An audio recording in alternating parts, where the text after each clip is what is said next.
Com mais notícias aqui no nosso Balanço Geral. Gente, olha só, hein? 3 anos depois do crime, os acusados da morte de Michael Jonathan do Espírito Santo, o Didi, sentaram no banco dos réus do Tribunal do Júri.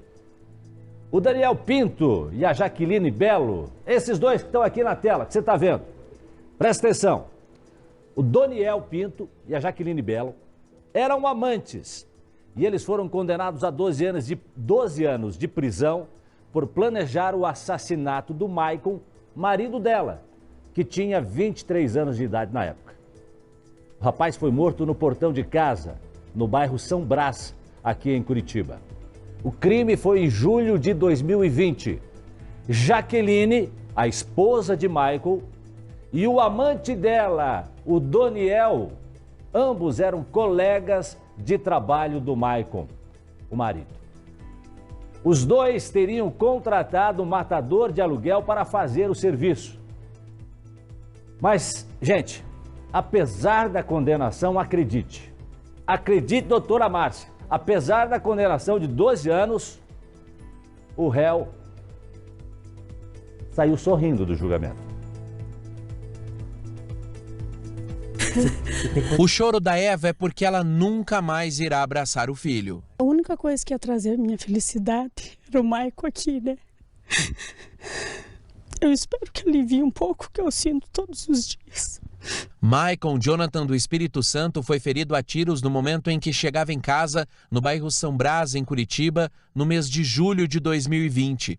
As investigações mostraram que a mulher de Michael, Jaqueline de Fátima Belo e Daniel Pinto Ferreira planejaram o crime. E aqui no Tribunal do Júri da capital, os jurados entenderam a mesma coisa quase 2 anos depois do crime.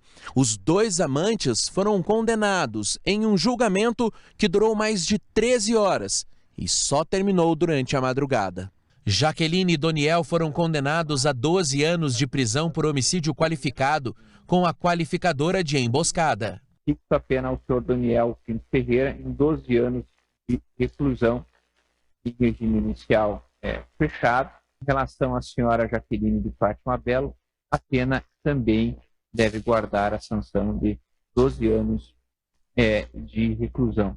O homem que atirou foi assassinado dias depois. A investigação revelou que ele foi contratado por Daniel. Um quarto envolvido ainda será julgado. Foi ele quem teria apresentado o assassino ao Daniel.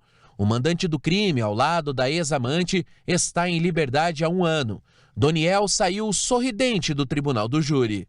Nós estamos muito felizes pela condenação, porque visto que a gente conseguiu que ele conseguisse recorrer em liberdade, tá? O conselho de sentença também foi elaborado de forma a trabalhar favoravelmente também ao nosso cliente, e todas as explanações, mesmo todas as dissertações, o plenário também, tudo foi na forma trazendo o melhor resultado para o nosso cliente, e isso que a gente teve. Estamos muito felizes, a família está feliz, porque conseguimos equilibrar o caso junto da Jaqueline com ele, que a Jaqueline também teve a mesma pena do Daniel. Daniel e Jaqueline devem ter as prisões decretadas nos próximos dias por causa das condenações no Tribunal do Júri.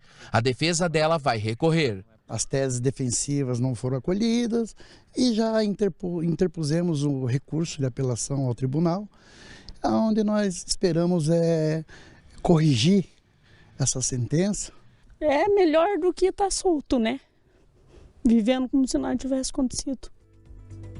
O conforto dessa mãe que perdeu o filho de 23 anos na época é de que eles foram considerados culpados pelo Tribunal do Júri. Mas saíram livres. Ele saiu livre. Saiu sorridente, como disse o Marcelo Borges. E aí, eu vou falar agora como cidadão. Não, nem como jornalista, nem muito menos como advogado que não sou leigo, mas como cidadão. Eu fico pensando o seguinte, doutora Márcia. Como pode alguém planejar, tramar a morte de alguém? Nós estamos falando de alguém aqui que foi considerado culpado pelo Tribunal do Júri.